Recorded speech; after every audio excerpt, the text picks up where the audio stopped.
জামাত ইসলামী যদি ক্ষমতায় যায়, জামাতের কোন মন্ত্রী, কোন এমপি সরকারি গাড়ি, সরকারি বাড়ি, সরকারি ফ্ল্যাট, সরকারি প্লট গ্রহণ করবে না।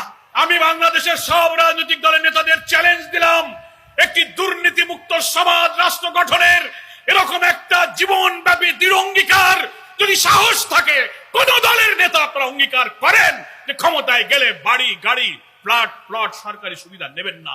আমাদের উপরে রাষ্ট্রের দায়িত্ব আসলে ইউনিভার্সিটি, স্কুল, কলেজের ছেলেরা পাশ করে বেরোবে, মাদ্রাসার ছেলেরা সার্টিফিকেট নিয়ে বেরোবে এক হাতে, আর এক হাতে আমরা তাদেরকে চাকরি দেব, চাকরির ব্যবস্থা করব। চাকরি দিতে যদি না পারি তো বেকারদেরকে আমরা বেকার ভাতা দেবো ইনশাআল্লাহ। উৎপাদনমুখী কারিগরি শিক্ষা আমরা চালু করব।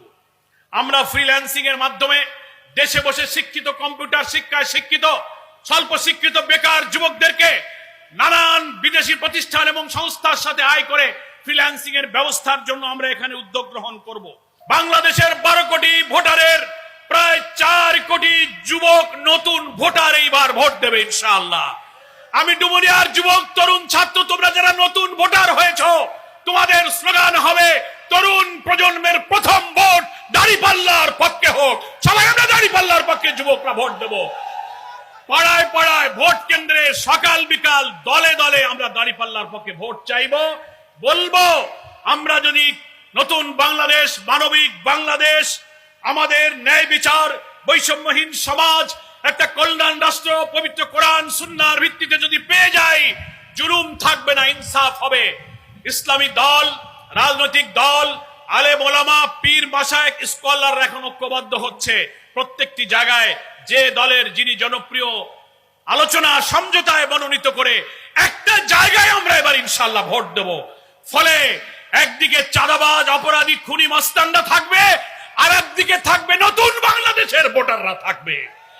সেই নতুন বাংলাদেশের জন্য দাঁড়িপাল্লায় আমাদেরকে ভোট দিতে হবে। ছাত্র আর যুবক সকলে মিলেই তো যুবক, ছাত্ররাও কিন্তু তরুণ, নাকি বলেন? আর যুবকরা তো যুবক আছেনই, যারা ছাত্র জীবন শেষ করেছেন, চাকরি বাকরি করছেন, জীবন জীবিকা করছেন, অথবা বেকার আছেন। শক্তিতে, চিন্তায়, তারুণ্যে, মেধায়, কর্ম উদ্দীপনায় যারা এখনো জীবন্ত আছেন তাদেরকেই বলা হয় যুবক। ইংরেজিতে একটা কথা বলা হয়, youth is the best time of life. যৌবনই হচ্ছে জীবনের শ্রেষ্ঠ সময়, নাকি বলেন? পৃথিবীর যত আন্দোলন, যত সংগ্রাম, যত ভাঙা গড়া, ইতিহাসের সভ্যতার ভাঙন এবং গড়ে তোলার যত ইতিহাস, সবকিছুর পেছনে ছাত্র এবং যুবকদের ঐতিহাসিক অবদান। আমরা ডুমুরিয়ার যুবক ছাত্ররা কি